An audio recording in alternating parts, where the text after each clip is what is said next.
Direct from Fort Meade, Maryland, this is DINFOS Live.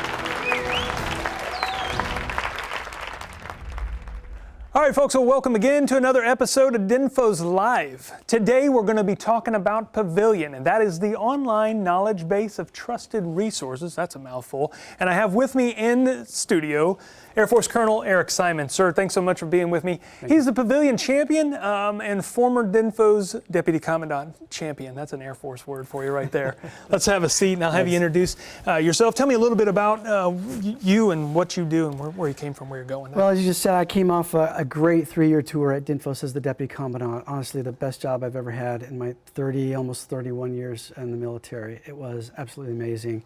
And I had the privilege, really, of being the executive oversight for the build of Pavilion from inception to launch day and even beyond. My active duty tour just ended a few weeks ago.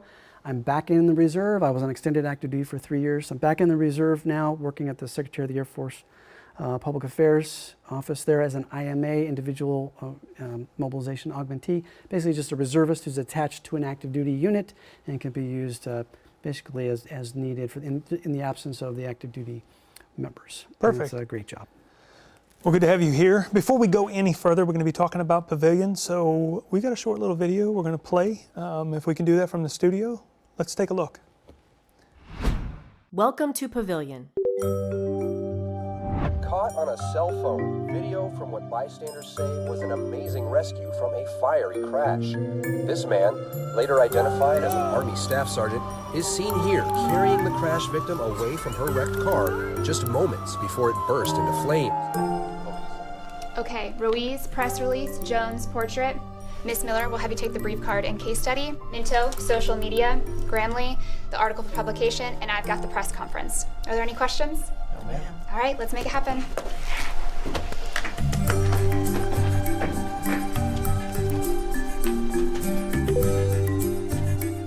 Pavilion supplies teams with public affairs and visual information resources on demand 24/7. Whether you're brand new to the field or a seasoned professional, access tools to help jumpstart every mission. Okay, guys, ready?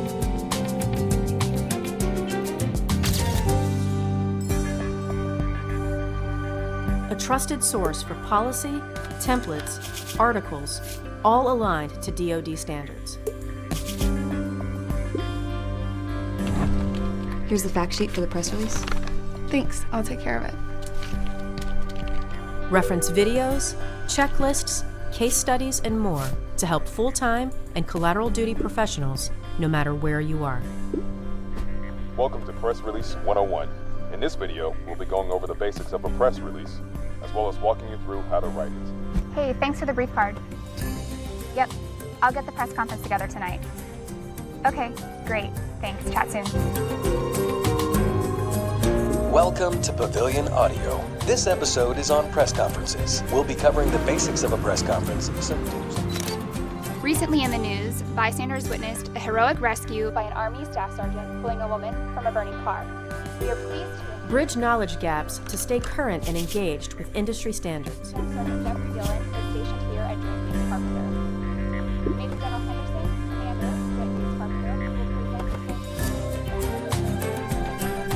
Share knowledge gained and inspire others.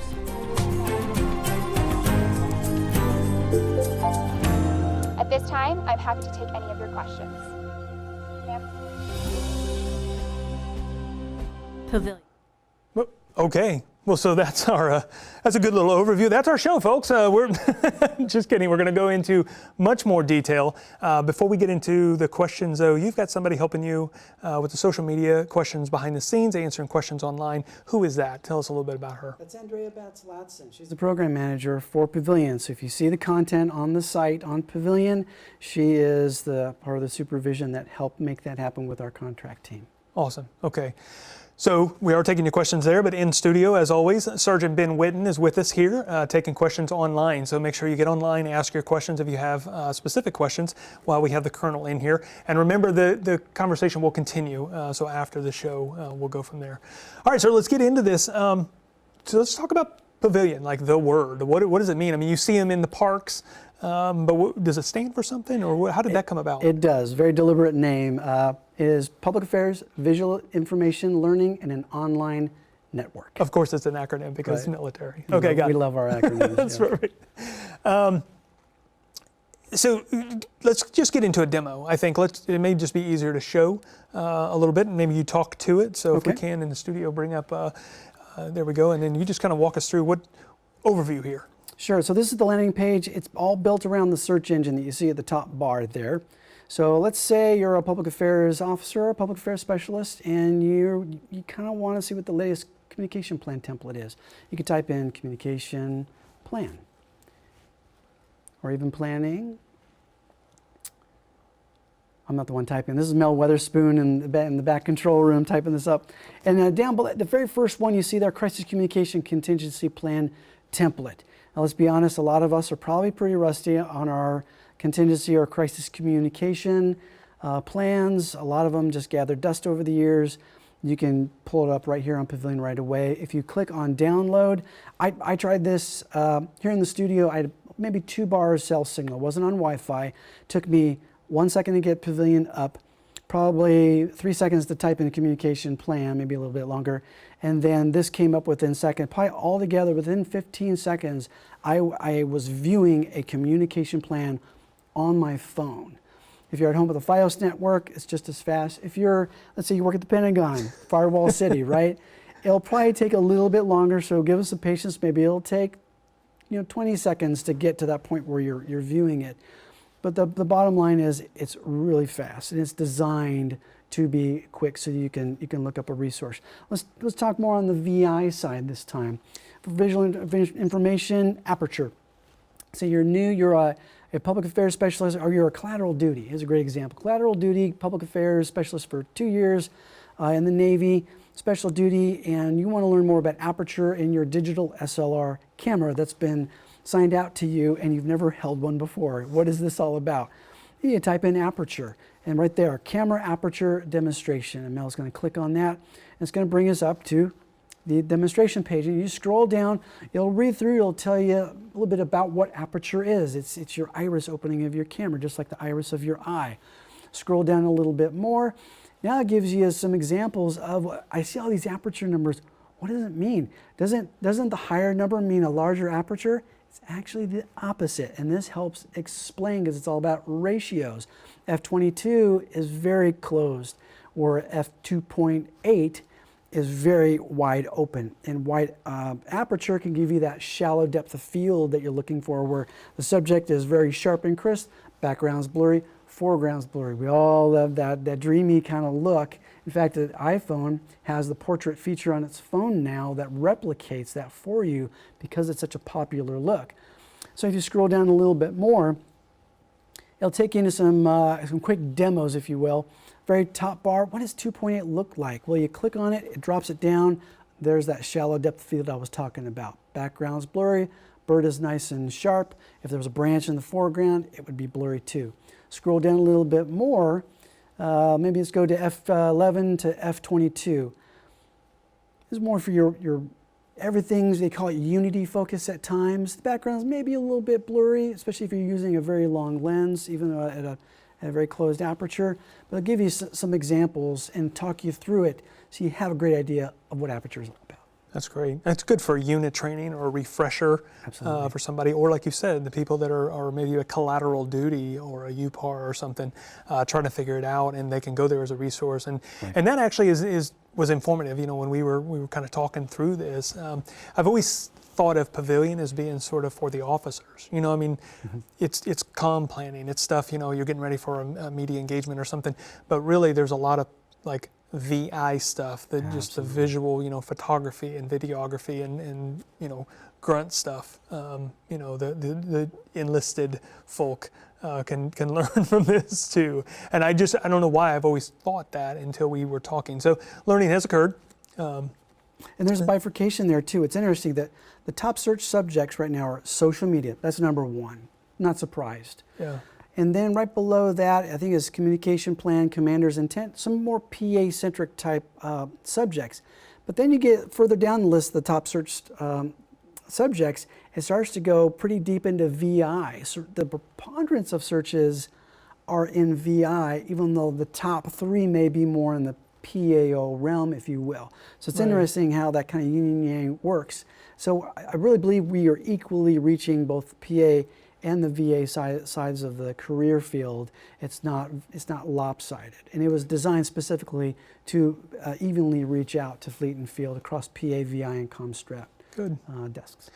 So it's a good-looking site. It's very functional. How did this whole thing start? I mean, was you like in a dark basement geeking out, doing some code for hours and hours, or what? I wish I could take credit for this, but we really have to give credit to Colonel Retired Martin Downey, the previous commandant, who came up with the idea some years back. And stay with me now. He was inspired by MySpace.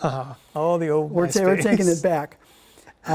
And really, in all the technology he's seen on the internet, websites, interactive websites, once he became commandant, I think it really just started to kind of churn in the back of his mind of why don't we have a site that reaches out, that people can come to. It's two-way, that they can learn from, that's vetted, which is very important. It's not just willy-nilly, we just grab the latest, greatest thing and put it up there. It's vetted through the career field, through multiple subject matter experts. It is timely, it is contemporary, and is quickly accessible. The problem back in the early days of his concept is that the technology didn't really exist. Maybe it existed, it was really, really expensive. Along came AFPIMS. Now, let's be honest, in the early days of AFPIMS, I think people treated it more like a 4-letter word. It wasn't as user-friendly as it is now. AFPIMS has really come a long way. And right here at DMA, we're shooting this live, is Public Web, and they manage the AFPIMS program. Web.mil now. Thank you very much. Name. That's true. Yeah. They are changing the name. So, learned that today too. So they have really brought it along to where it's really an amazing site now. And we looked at it multiple times as a possible platform for this. And I went to Dennis Cornell, who heads up all our IT over at DINFOS, and he goes, sir, I'll tell you what, if you want to host this on your own site, it's probably going to be more like 7 figures, honestly, because people go, why? Well, it can be an official DoD website, and there have to be layers of security, and that takes full-time people, and it is not cheap, to be honest with you. And literally, it would have taken 7 figures to probably build this. Thankfully, and thanks to DMA and Web.mil, did I get that right? You did. Nailed it. They came alongside us. I can learn too. We reached out to them, and they came alongside us and said, it can't do it right now, but it can if you have the right developers. And so we wrote that in the contract. We teamed up with our contractors who we had hired for this, with formerly known as DMA's for AFPIMS, also known as now Web.mil. Worked with them very closely and said, okay, we're getting close. It can't do it now because it's not interactive, but if you build your custom code here, and they gave us a lot of advice on where to go. We also teamed up their contractors who manage AFPIMS on the back end. We call it back end development. Back end work had to be done, front end work had to be done, and it was quite extensive. It probably took us a better part of a year. And Public Web. That's the name I couldn't remember earlier, and I laughed nervously. That is now. They just converted over. See, it takes me a while. Anyways, we sat down with them, and through great collaboration, we finally built what is now Pavilion. Here's another great caveat to this. It is available to anybody in the Department of Defense. If anybody wanted to build their own e-learning and reference website, Navy Surface Warfare, I'll just throw one out there as just kind of as an example of someone who may want to take this, or Army Aviation, Army Armor, if you will, even the infantry. This is open source, so we don't want to give away our state secrets per se, but it's something that's open source knowledge. You can take the code that is on this site, and you can now build, you don't have to call it Pavilion, you can call it whatever you want, but the structure, the templates are already there and built for you. You still have to hire your own developers, but I would say lion's share of the work is already done. We're the first ones out the door across the Department of Defense who have built this kind of website. Even in academia and industry, we could not find a website that was comparable to what DINFOS does. It is quite a hybrid of the best of, and we have a lot of consultants out in the private sector who consult with government agencies, and they point them straight to Pavilion. These are retired 3-star generals, 1-, 2-star generals who are advisors who say, we love Pavilion, it is great, I recommend it to my clients all the time. So we've really landed on something here that I think is going to be with us in perpetuity. That's great. So before the show started, we were talking a little bit, and you said you were talking about the Go binders or whatever. Everybody had the binders, and now Smart book or whatever you call them. Now, and now this is sort of the digital form of that. So how is Pavilion being used? Talk to me a little bit about that. The end user, how is it being used? Many end users who are tapping into Pavilion every day. When we launched, it spiked up to about 1,500 views on launch day, quite a few people. Our audience is narrow but broad, narrow in the respect of 15,000 communicators across the DoD, civilian, military, total. Kind of a narrow audience for a website. However, for our international partners, other governmental agencies, the audience does grow. But on launch day, we knew 99% of our viewers were coming from the Department of Defense. We had about 1,500, that's quite a few. And it tapered down to about 33 views a day, and it went up to about 100. And now we're up in I think last time I checked on our analytics, it was upwards of 500 views on some days where people are going to this website and using it a lot more. And it is our active duty and our full-time civilian PA and VI specialists, but really it's our UPARs, our Unit Public Affairs representatives in the Army, the collateral duty. Navy has their collateral duty, Army has collateral duty, folks are called UPARs. But also, if you think about the folks who come in from private sector into government work, they come from the PR field. Well, PR versus PA is different. Sure. And in order to make that transition, we have a lot of material here that kind of helps acculturate them into military public affairs, if you will. So we've got those audiences. In addition to National Guard and Reserve units who use it for their weekend drill training, a lot of people pull this up as their source material, and they teach classes off. It's available right there. You can do hip pocket training if you've got a couple hours of downtime and you've got time to lean, you got time to clean, as they say. Well, if you got time to smoke and joke, you got time to train, right? So you could pull out Pavilion and do hip pocket training, or structure it around very deliberate training for hours on end. We also have our mobile training teams. And if you put in a request through our on the Pavilion website, the very bottom, it says request an MTT, and we'll show that here in a little bit. You can request a mobile training team. A lot of it's distance learning now, but now if COVID does continue to clear, we'll see what happens, we can go on site with you as well. Well, a lot of the pre-reads, a lot of the material for these MTTs, mobile training teams, comes from Pavilion. And Pavilion is growing. We're always adding material. We're also getting into the area, slowly broaching into service-specific content. We're working with the services right now. Unfortunately, it does cost dollars to develop it because you need to acquire your SMEs from the field, manage the content that's being developed, give it great aesthetic. Like you said earlier, it's a great looking website that takes a lot of work, time, and energy. So when the services decide they want to develop service-specific content, and hopefully they have the funding, we'll come alongside them and provide oversight and overall management. Well, now they can start developing service-specific content, as well as the joint world. That hasn't happened yet, but we're leaning in that direction. Since we just launched April of last year, we just finished 1 year. We're in our first full year of just normal operations, steady state operations. We're out of the launch phase. We're now just creating content. Every quarter, we're putting more and more content up there. I think we're approaching 300 individual content types on Pavilion. Hopefully in the next few years, we'll be up in the thousands, and that this will be the true go-to one-stop shop. You don't have to go to YouTube and get 5,000 results on a video. You want to look at aperture examples, you can go straight to Pavilion. You type in communication planning on Bing or Google, you're going to get 50,000 hits. You go to Pavilion, you're just going to get a handful that are already vetted. So we're hoping It'll join the vernacular within the DoD to say, well, have you checked Pavilion yet? And they say, have you Googled it? Well, have you Pavilioned it? We're hoping that's the direction that our career field would go with the trust as our trusted first resource that they will go to. Good. So good information. You mentioned content, like types of content. We're going to talk about that in just a minute, but I hear we've got some social media questions, so let's go over to Sergeant Whitten. He's going to ask a question from online.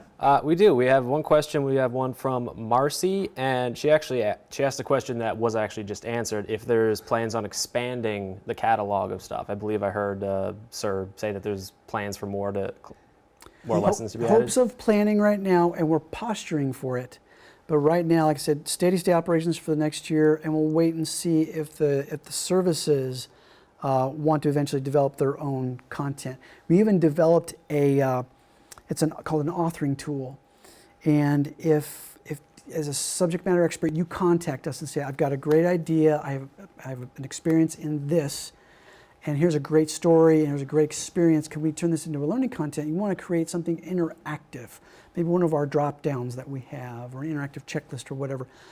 You fill out this PDF, I believe it's a PDF still, you drag and drop it into our authoring tool, it creates that interactive content instantly. And then you dial in from anywhere on the globe with our developer, you can see it there live, and they can change the colors, the fonts, they can move things around, and you develop it with our developers real time. Hasn't gone live on Pavilion yet, but you're watching it in real time with the developer. And then once it's approved and vetted and gone through the 3 levels of approval that we have, levels 1, 2, and 3, then we go live. Well, the authoring tool cut about 75% of that time out of developing that interactive content. So once services in the joint world are ready to develop service-specific content, PAVI, ComStrat, we'll be able to respond very quickly to that. Good deal. Any others online, or is that one? None, I think we're going to talk on, a little bit about it later too. We got some more. Yeah, none from online. I had a question right now, so I'm thinking, Pavilion, it seems like a very useful resource. I've been perusing it. I saw an opportunity. I could have used it this morning, helping someone out. I'm thinking, if I'm out somewhere, like out in the field on a shoot somewhere, and I don't necessarily have my laptop with me, is the site accessible via mobile, via phone? Absolutely. In fact, I just happen to have my phone right here on the table. What do you know? I feel like Ron Burgundy pulling the flute out of his sleeve. It's just, yeah, of course I'm ready. Flute. That's perfect. Right here in the studio, I think I may have mentioned it earlier. It took me about 15 seconds. I'll pull it up right. I have it saved on a little icon on my iPhone. Pull it up. There it is. Even with about 2 bars of cell connection. I'm not on a Wi-Fi right now. I can type in communication plan. It took me about 15 seconds. I had it up. I was reading it right there. That fast. Right. If you're so on no credentials, no access. It's publicly Thank accessible. you. So you could be in a hotel room. You could be wherever. No CAC access needed. That No. was deliberate. Hence why another reason we wanted to go with the AFPIMS platform. It is open source. So as a note to our subject matter experts who want to contact us, we've got to make sure it's material that we're willing to put out there for the whole world to see. That includes our adversaries and enemies who, and their do-gooders out there who kind of want to mess with us. But the great thing is this tool helps us combat that. If you type in Pavilion trolls, it'll take you to a how-to about combating trolls and the different types of trolls that are out there. And there's several of them. It's actually a very fun read. We had a really good time developing it with Master Sergeant Jared Denton, who's now working for Chief Master Sergeant of the Air Force, Joanne Bass. He's now our social media manager. He helped create that. And it's really an incredible read. It's great because I think once you read it, it'll help kind of unscrew yourself from the ceiling, if you will. If you're dealing with trolls, it's a great resource you can go to read and realize, I don't have to interact with these guys. Or maybe someone's got a really good point, but I'm still being trolled. Read through it in the best way to interact with them. And I think the bottom line, a lot of that is constantly stay engaged. Don't let there be radio silence out there, but engage smartly. And if you forget how, if you kind of get tripped up, go to Pavilion, type in trolls, read through it before you do your reply. You can't go wrong. Perfect. Sorry, when you said you could have used it this morning, do you mind sharing with us that story? Oh, What- yeah. how was that? We were working on a product this morning involving writing a script to be broadcast, to be spoken. And I went on Pavilion a few minutes before this show started, and there is a whole class just on how to compose and format an audio script for broadcast. And it says it takes like 5 minutes to read. There's a template on there. There's all kinds of useful links and other advice on there. It's right there instead of having to go to YouTube and find some 8-year-old who happens to be amazing at it for some reason. Then yeah, you get your information from Pavilion and it's all right there. Perfect. No, it's good story. It brings up a good point too. It took 5 minutes to read it. This is not in-depth material. Down the road, we could put more deeper if you want to do deep dives. Pavilion doesn't have that type of content on, but it does point to other resources. We're also developing, but we're linking to third-party content is something we're working on right now to find what's available out there. We don't need to create the content. It's already there. We just link to it in Pavilion. So you can go deeper on your own as well. And some of these content types and articles and how-tos and checklists may actually also link to third-party content. Okay. Let's talk a little bit about the content on the site. You mentioned a few earlier, Aperture you've talked about a couple times, and then communication planning. What else is out there? Reference materials, activities, what are some of the other more commonly used or maybe the lesser known materials that are out there? We also have checklists. We've got policy and doctrine. In fact, thank you that they brought it up on the screen there. It's right there. If you explore by, if you just go to the search engine and just hit return, don't type anything in, just put your cursor in the search, hit return, it'll bring you every single content type that's on Pavilion. All 280 something I think that's out there. But the main ones we break it down. There's stories, there's a how-to, there's a case study, you got articles, you can read for yourself. We've got some exercises, there's simulations, they're kind of choose your own adventure, if you will, which they can seem a little basic, if you will, but when you go through them, it really solidifies a lot in your mind because, as the saying goes, you learn more through your mistakes. This helps you make mistakes in a very safe environment. That's why I'm so knowledgeable. All the mistakes. And in fact, thank you, Mel. She brought up the simulation. Whatever you do, don't panic. And this is about a hurricane. It's about crisis communication. What do you do? If you start, you can make choices, and they'll back you up if you make one that maybe isn't the best one. But it's great because it can help. It can help solidify in the mind. A great example is some friends of mine who used to develop commercials for AFN. Some of them are they can be corny at times. And he got teased for it. And he goes, "Did you remember what it was about?" He goes, "Well, yeah, I do remember." He goes, "Funny how that worked, huh?" It had its impact, even though it wasn't glossy and sexy. These simulations are very basic as well. They help you run through it. You make your mistakes, but I guarantee down the road, you're probably going to remember this more than if you just read it on a how-to. And you're laughing. I remembered it because I hated it theory. That's great. Yeah. I love it. Painless simulations, though. These are very genteel simulations. But there's a lot of content on there. And remember, the site is barely over a year old. So we're always taking feedback. In fact, how about we go into feedback real quick since I'm on that subject. Yeah. Now, if you can click on the contact link there, and we'll take them to, if we can go to the main page. Click on contact. I don't know if the audience is seeing this yet. Down at the bottom of the main page, you'll see a contact link. There it is. Click on contact for us, and we'll show the viewers where they can contribute.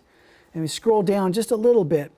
If you have a basic question, if you just, hey, I'm curious about this, or I notice you don't have content on this, I need some help, you can ask a question. You can share a resource, and there's the page where you can fill that out.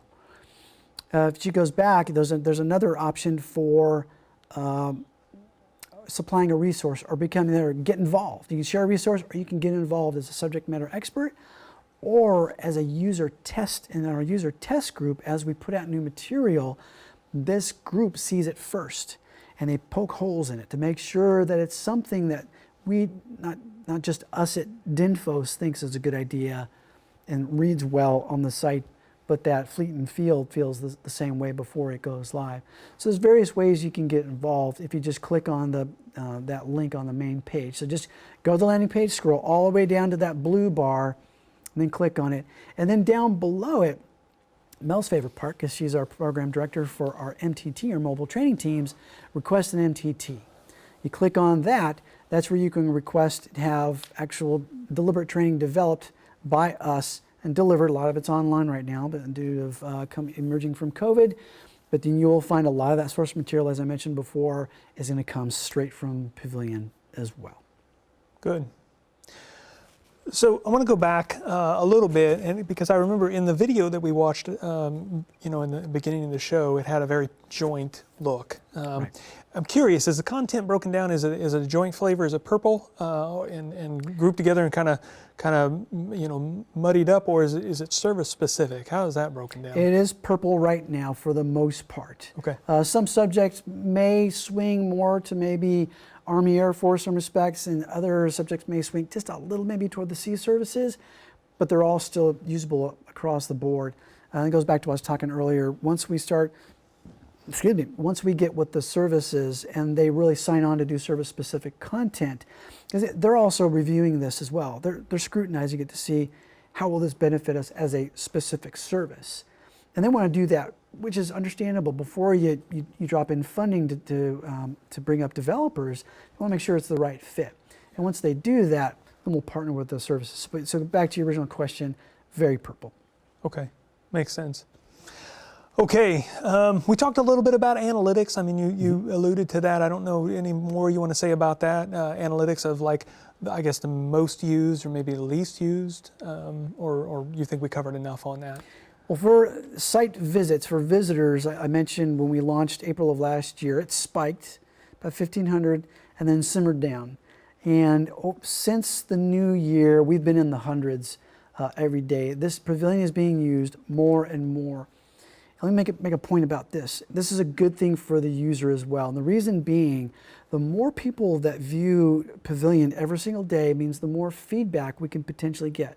The more feedback we potentially get means the sharper the site is, the more well vetted the material. I mean, it's already well vetted to begin with. But it's kind of this cyclical process where you're truly getting, hopefully, the best that's out there for our career field that works across the board. Once we get service-specific content, maybe something that's better for the sea services and works well for them to document something that happens in shipborne operations that's out in the open water. If you're on a destroyer and you don't have a public affairs officer or even a VI specialist, how do you document what goes on around your ship should you need to do that? That could be maybe one idea for service-specific content. And like I mentioned earlier, naval surface warfare or Army aviation. You could put things on the basic fundamentals of flight. You can put all your basic flight school information. When I went through flight school many moons ago, this would have been great. I could have gone on an e-learning reference website months before I started flight school, back when I was still a college student, before I got commissioned, and I could start looking at the formula for lift. What are the dynamics that go on in flight?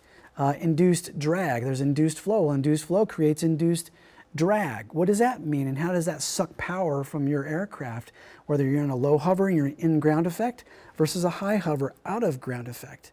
Well, if you pull that, again, back to, it's no state secret. That's all just flight dynamics. You put it on an e-learning site. Now your students are going in straight from the street, high school, flight school, as we say, as warrant officers, or they're enlisted going in as warrant officers. They could go to that site and learn the fundamentals of flight months before they even start flight school. Imagine how that could accelerate the learning curve for students down the road if it's used. I could talk for hours about it, but that's kind of a small sample of how this could benefit across the DoD, not just in the PA, VI, and Comstrat world. Makes sense. So you mentioned earlier, and we talked about how it started up, and it's a contract that's in place. What's the future of that? I mean, is that palmed for? Are we scrounging money? I know there's probably some areas that are a little sensitive in the days of budget drawbacks and stuff. Right. But I mean, it's a good resource. It's in place. How is it maintained, and what is the future of this site?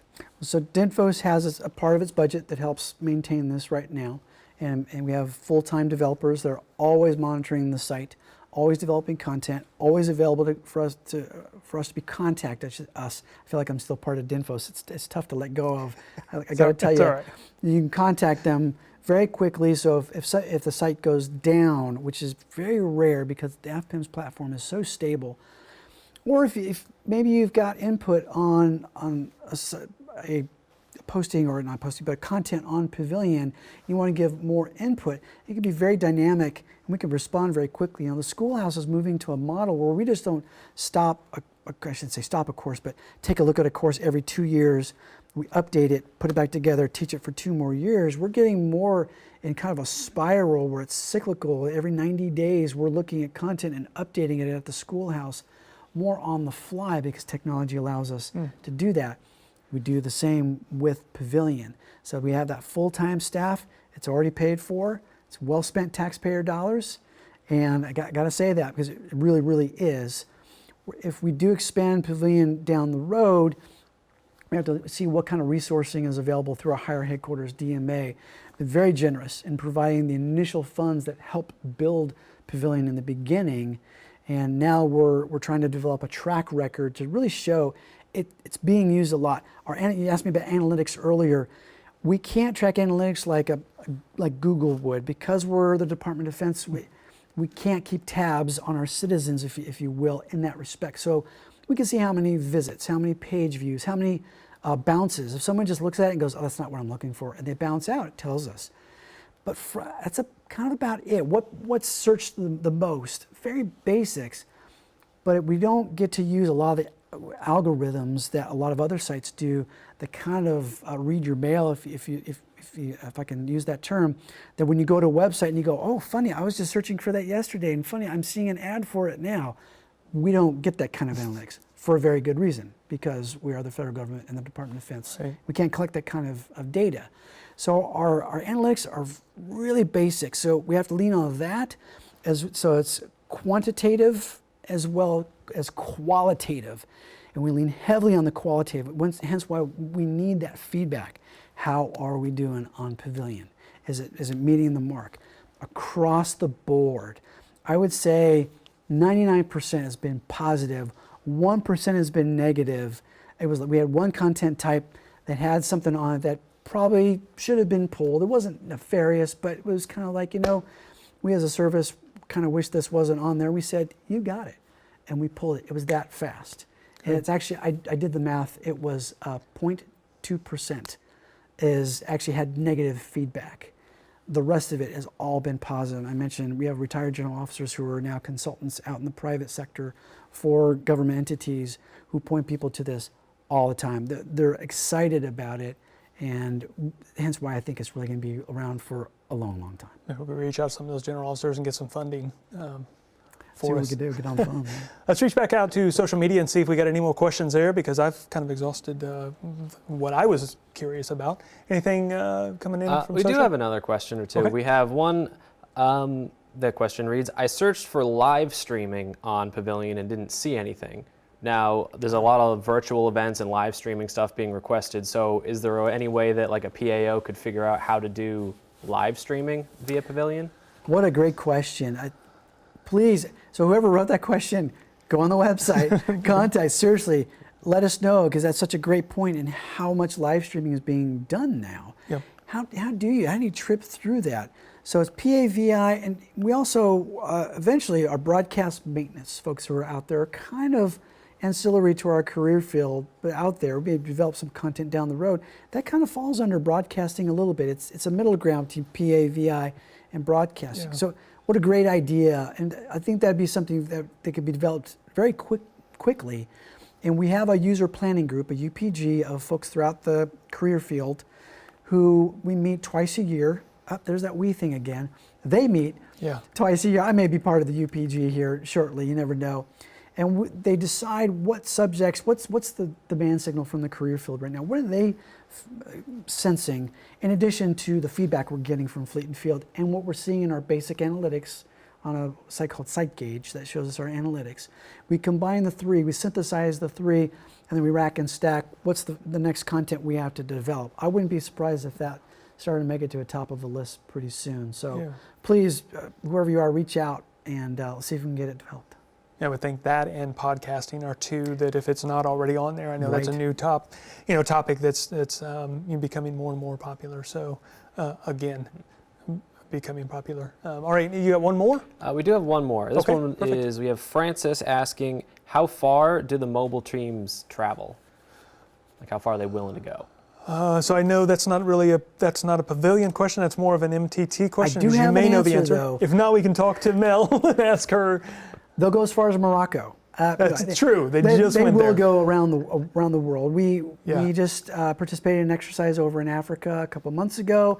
First one out the door post-COVID. Mel Weatherspoon, our program manager, she did such a great job in getting that done and getting them out the door.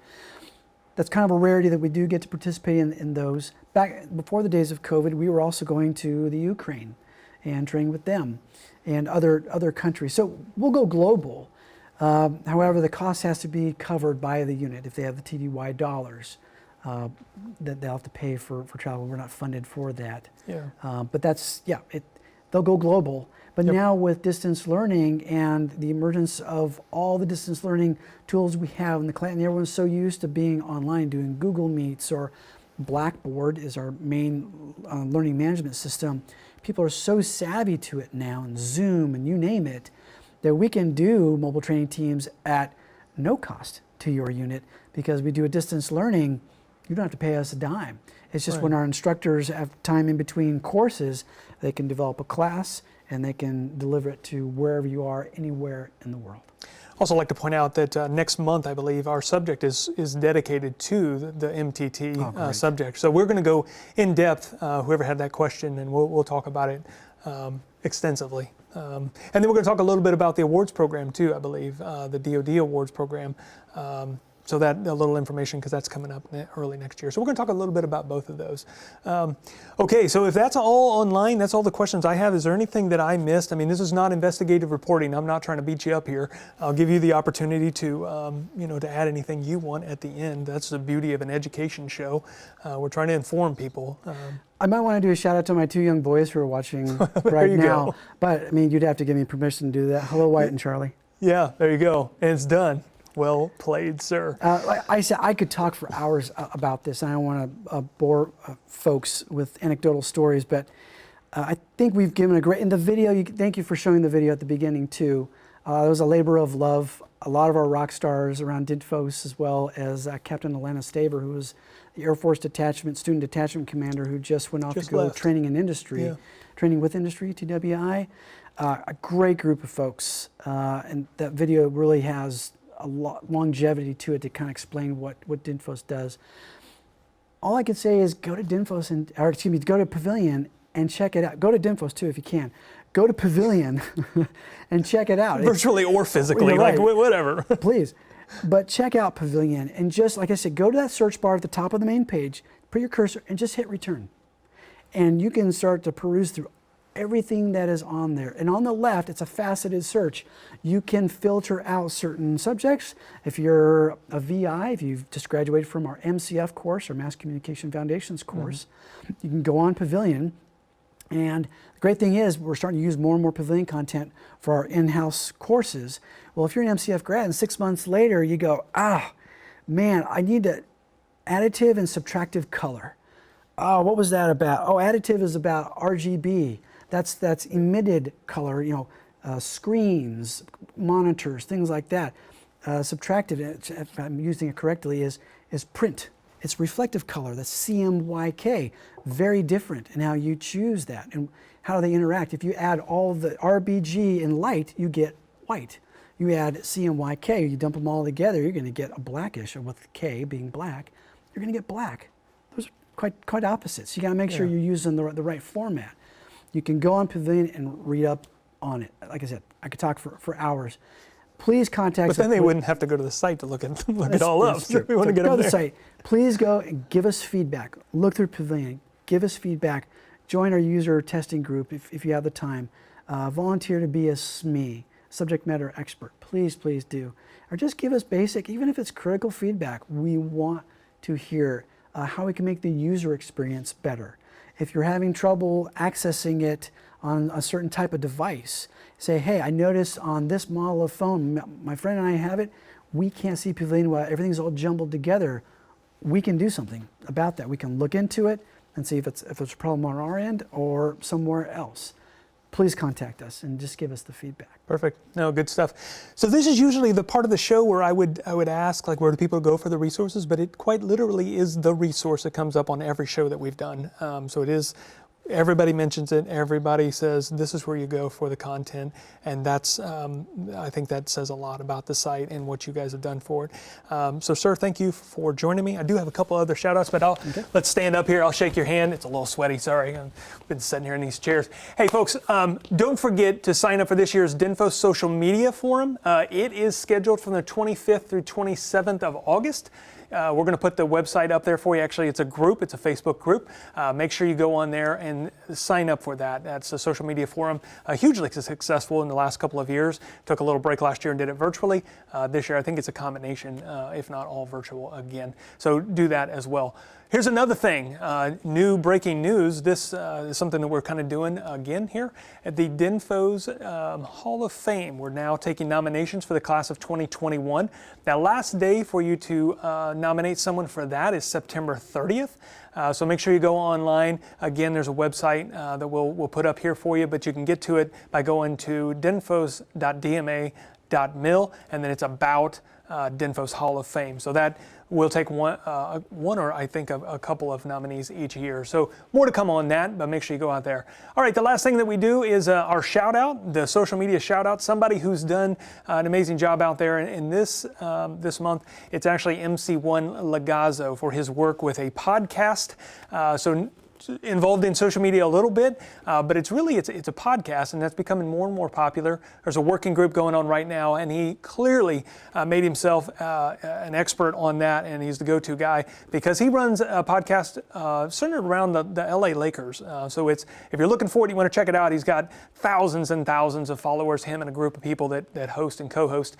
It's #Lakers on Instagram or on Believe.com. So go check that out. I can't end in the month of July in this year without giving a shout out to the Olympic athletes that are out there, especially the military athletes who are not only defending their country, but they're representing their military service as well. So congratulations to those who have performed well and all of those who made it that far. Go USA. Folks, that's our show for today. Thanks for joining us. Remember, next month will be 1 week early because of the social media forum. We're going to do it 1 week prior to the end of the month. That's our show. Thanks for tuning in. We're going to wrap it up here. Thanks, guys. Sir, thanks again. Sergeant Whitten, good job. I think that's our show. We got music going in the background. That's good. Public web. See, now I remember. Web.